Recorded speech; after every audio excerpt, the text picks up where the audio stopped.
doing a quick interview with Natasha. She's Yes. going to give us so much great information. So we're just going to get into it. All right. All Hey. right, Natasha. So tell us a little bit about your business. Yes. So my business is called Main Moves Media. It's Mane as in hair. So I produce content for hairstylists and the community really around natural hair and lifestyle. Main Move Studios is something that I just launched, and it is basically a content creation agency. Mm-hmm.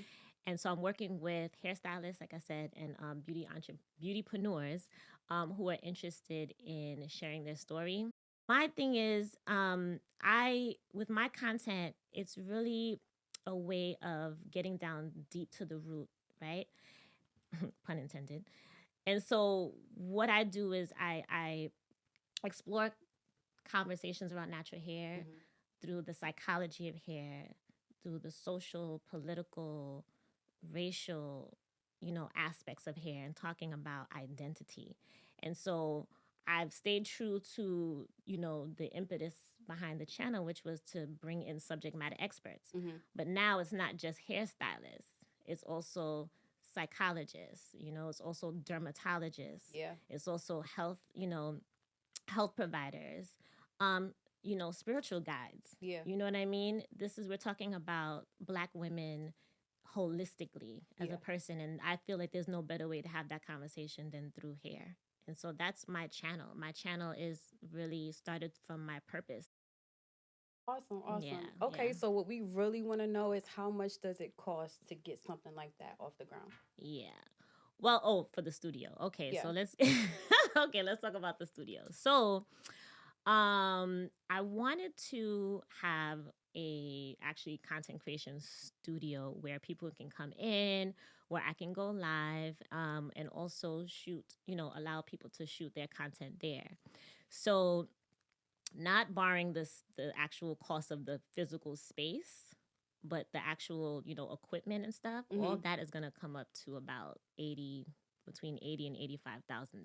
Oh wow. Okay. So Yeah, that's a so decent coin. yeah, it's pretty expensive. So looking for ways to finance that.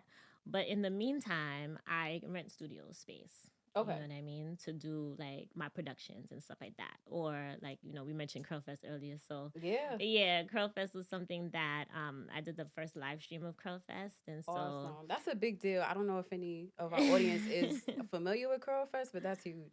yeah, Curlfest is the largest natural hair and beauty festival in the world. And so it started in Brooklyn, and I Mm-hmm. actually they hired me to actually cover the first event. So I was the first Wow. videographer that they hired to cover Curlfest. You know what I mean? So I've been in the industry for a long time. I started off in the industry as a videographer, if Mm-hmm. you will, but I'm not a videographer. What? Okay, go into that. Okay, so I'm a producer, Okay. right? And I went to school for psychology. Oh, me too. Me Really? too. Okay, see, I I didn't got know. out of school, couldn't do anything with it. Okay. Yeah. Well, guess what? I Basically. changed my major when I found out that my school had a TV studio in the basement. Okay. And What school did you go so, to? St. Francis College in Brooklyn, Okay. right?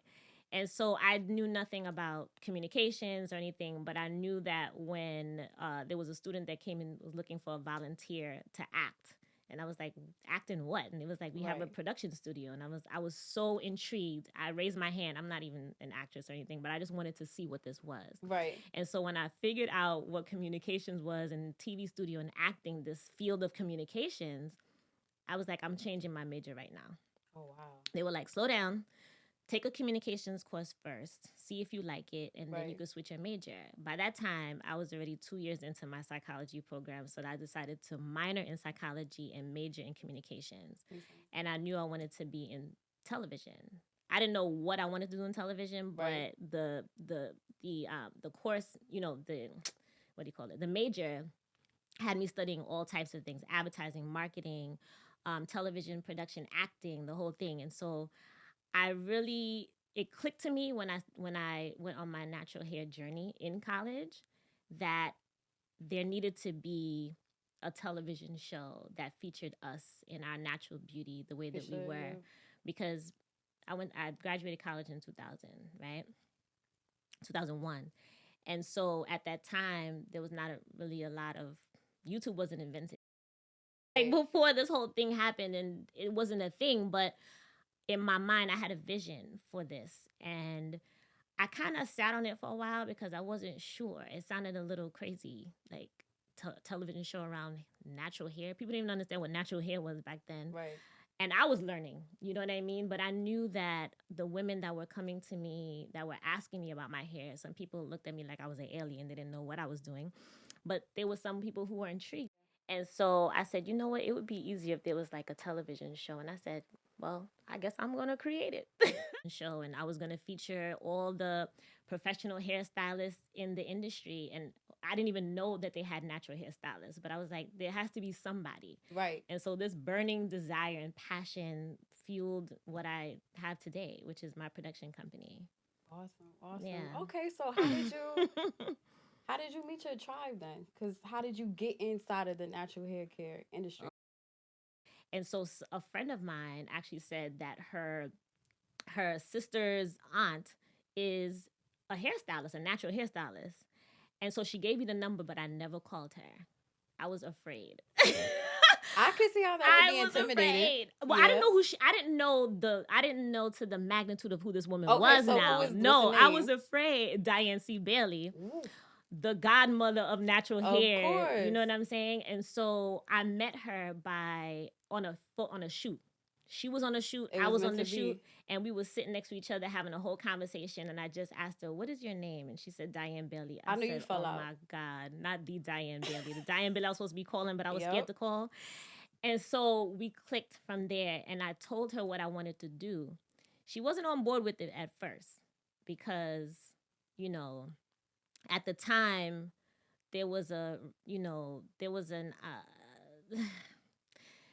lot of people, there were a lot of bloggers and a lot of people watching YouTube and having this whole new conversation around natural hair that hairstylists didn't understand because they weren't on social media. They were in the salons doing hair. Yeah. And so I parlayed my relationship that I had with Diane and subsequently other hairstylists that I met in the industry to show them that there was a need for their expertise, for their knowledge. And the reason why YouTube blew up so much is because people were out there looking for the information that they already had. However, they weren't able to connect because they weren't where the people were. The people were on social media. And so I was like, oh, okay. So you have the community who needs this thing. You have the hairstylists who have this thing. So all they need to do is connect, and Main Moves Media is going to be that bridge. How I've maneuvered my career so far is through my heart. Business was not something that I grew up with. Nobody in my family had their own business. It was just going to work and getting a job, and I had jobs, and I left those jobs. I've left those jobs. I left that job I left the job in the pandemic. But let's tap into that. So how was that in the pandemic? You know what I'm saying? Trying to go out on your own. How was that for you? Well, I mean, at that point, I was ready. I was ready to go. You know what I mean? It wasn't anything. It didn't just come out of nowhere, first of all. So this wasn't the first job that I left. Okay. That takes courage. That takes courage. So, I was producing at Brick, right, for 10 years. So you didn't know that either. I didn't know that. Which is an awesome outlet for people that want to do these types of things. And it's also, they have programs for free as well. My mom was telling me, Yes. So it's an arts media organization. So I bought a camera. Okay. I was like, okay, well, if I'm going to be shooting these events, I might as well invest in a camera because I can't be hiring people. You know what I'm saying? I mean, I have What's a good starter camera? Girl, this is the thing. I said I'm not a videographer, but I'll tell you the camera I started off with. Yeah. For people who want to know, the Canon T3i. Okay. We were just talking about cameras earlier. That was back in, I don't even remember, 2012, 2013. I was shooting all these natural hair events because nobody else was covering them. So I'm They like, weren't, people yeah. need to know what's going on. Like, I was the news of the natural hair movement. You know what I'm saying? So I'm like, I gotta go out there. I gotta That's interview so people. dope. So I need a microphone. Right. And I want a little thing. I want the mic flag, and I want my logo on it. And I was like, I'm gonna take myself seriously. If I didn't take myself seriously, nobody else would. Right about that. So that was like the muscle that I was building at the time. Yeah. Taking myself seriously. And going to these events and calling people and like, I want to cover your I want to cover your event. You know what I'm saying? And I had the production background as far as like what I learned in school. But then what I really realized, for anybody who's interested in becoming a producer, you're always learning. There's no like, oh, I made it. Oh, I know everything. Right. No. And so everything I learned in St. Francis, because we was editing on VHS tapes. This is before digital editing. I know I look young, but I've been around in the game, right? Editing on VHS and beta, okay? And so now when digital editing came out, I was like, great. So I was already out of school. So how was I supposed to like learn how to do that or hire an editor, which is more expensive than a videographer? Right. Learn how to edit. But you was not playing. I was not playing. And so at the time, this is before I was working at Brick. I was working at a bank because I needed some money. I was like, well, let me just go work at this bank, whatever. And they fired me. Because I kept coming to work late. But my heart wasn't there. I really wanted to get this main move. I wanted to do this thing. And so I said, okay, the day I got fired, I had my laptop with me, thank goodness. And I went to Starbucks or wherever it was. I went somewhere where I can get some Wi-Fi. And then I applied for unemployment. And then I said, okay, well, I guess I'm a business owner now. I'm going to have to, okay, so what we doing? Exactly. I got to learn how to edit. I went to Barnes & Nobles. I bought what was I editing on at the time? Final Cut Pro. I was able to get listen, get yourself a hookup. I had somebody who gave me the program. I was like, okay. There you go. You gotta get it. The program. Yeah. And so I read the book from cover to cover. They had a CD in the back of the book. I put that in and I learned how to edit. I knew the basics, the fundamentals of editing because I did it in school. But it wasn't computer based editing, so I had to get that together. But I was like, listen, I'm gonna have to get this going. Yeah. Did that. Learn how to edit. Learn how to use a camera. Learn how to use audio. Then it's like, okay, I want to do more things. So I would just ask questions. I ask questions. I'm an interviewer. Yeah. Then another thing, now I'm in front of the camera because before I just wanted to be behind the camera. Yeah. And that was another thing I had to do was to get comfortable with that. Right. You can relate, right? Me. And so it's just, really staying true to your purpose. Why are you here? What are you doing? What you're doing? And sometimes I get a little lost with that, because you want to be successful. You want people to watch your videos. You want people to do this and that. But sometimes, I get caught up with the numbers sometimes when it doesn't look so good. And I'm like, Jesus, like, what am I doing wrong? But I mean, I've been doing this for years and I'm still here and I'm still going and I have more ideas. There's so many things that I want to do. Yeah. You know what I mean? With the many hats that you have to wear, like, how do you navigate your relationships? What kind of like family relationships? What relationships? Family relationships, intimate relationships. Yeah. Like, how do you manage your relationships? Right now, I'm opening myself up to the idea and the possibility of relationships. Okay. But as far as like family goes, I try to find that to create the balance for me. Right. Right. Before I used to be up editing all night. I used to be up working all night. And after a while, I was like, I'm not doing that anymore. Right. I'm not doing it. Like, this is my life, and I'm going to create it the way that I want it to go. Yeah. You know what I'm saying? So how do you do your self-care? Like, how do you find your balance in that? Self-care is number one. Nothing happens until I feel like I am aligned with who I am. I feel comfortable in myself. So that includes meditation. I go for my walks every day. I listen to Abraham Hicks. I don't know if you listen to Abraham Hicks. I listen to Abraham Hicks. I listen to a lot of Afro beats. If I'm not dancing, something's going on. You know what I'm saying? Yeah, you have to keep yourself up. I do. I gauge my mental health on how I feel, how I'm thinking, how I'm speaking to myself, how I'm treating myself. But really, it's just being in tune with like how I'm feeling in every moment. And so I give myself that consideration. Yeah. And that's it. Like that was the idea. I'm so curious now because I feel like it's hard to trust yourself. You hear the voices, but it's hard to bet on yourself and also listen to those voices. Yeah. So you're in tune. Oh yeah. Well, let's just say I have come to a place where I understand myself more than I ever have, right? And I understand how I work. I understand how I think. And I'm much more in tune just with me. You know what I mean? And that has helped me to realize like when I'm stopping myself from doing something. And so I could go through my whole career and tell you when I stopped doing something because I was afraid. You know what I'm saying? Like Curl Fest, that whole thing.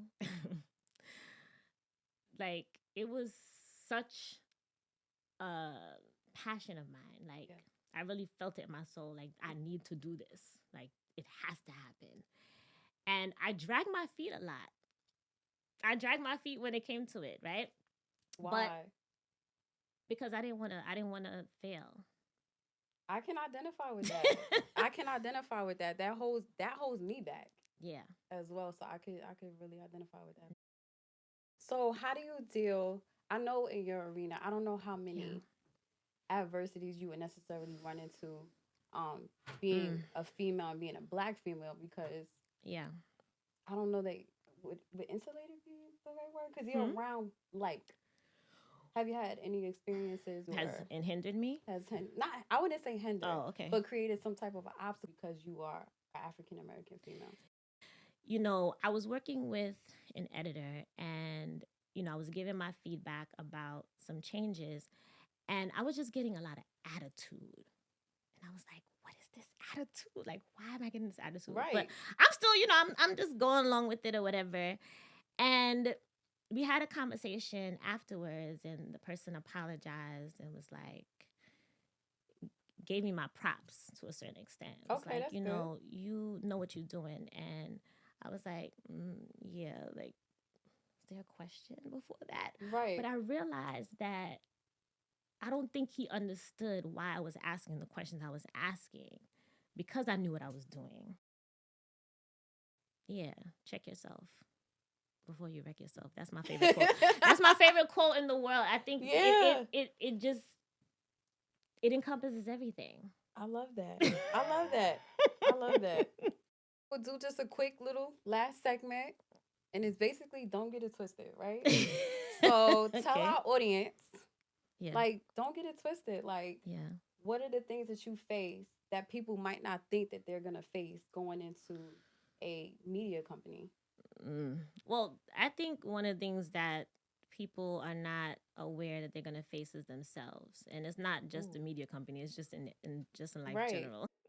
Because a lot of times when you get into starting your own business, you think, all right, I don't have the budget, I don't have this, I don't have the equipment. I didn't have any. But I think that that's the first thing that you really do face. It's like I could have all of this stuff, but if I don't face myself and get over this hurdle of me trying to step in my own way, it's gonna be a problem. Yeah. You have to different. That's the growth, right? Yeah. It's matching or is getting to the level that you see yourself. That's a process. I don't think people talk about that process enough. Yeah. Like you could say it all you want. Like I do affirmations. I'm about to have affirmations coming out soon. Okay. And so I know when I say the affirmations, sometimes I'm like, oh God, that didn't even sound right. Like, you know what I mean? It's a whole dialogue in your head. I know I struggle with affirmations. I try to do them, but then it's like, is this dumb? Like, is this dumb? Yep. So the thing is, the affirmations is just a tool, just like everything is a tool. Yeah. You know what I'm saying?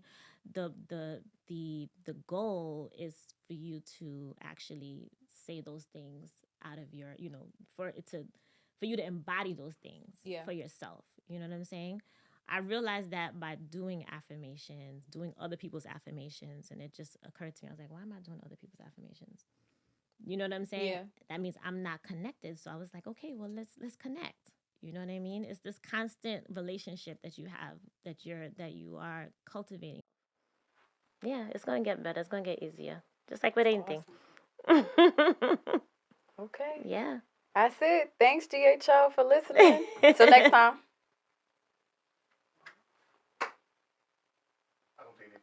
First you find your grind, then you turn into a hustle. I was like, I hope I wait. to that. If you want to do it, but that was awesome. Okay.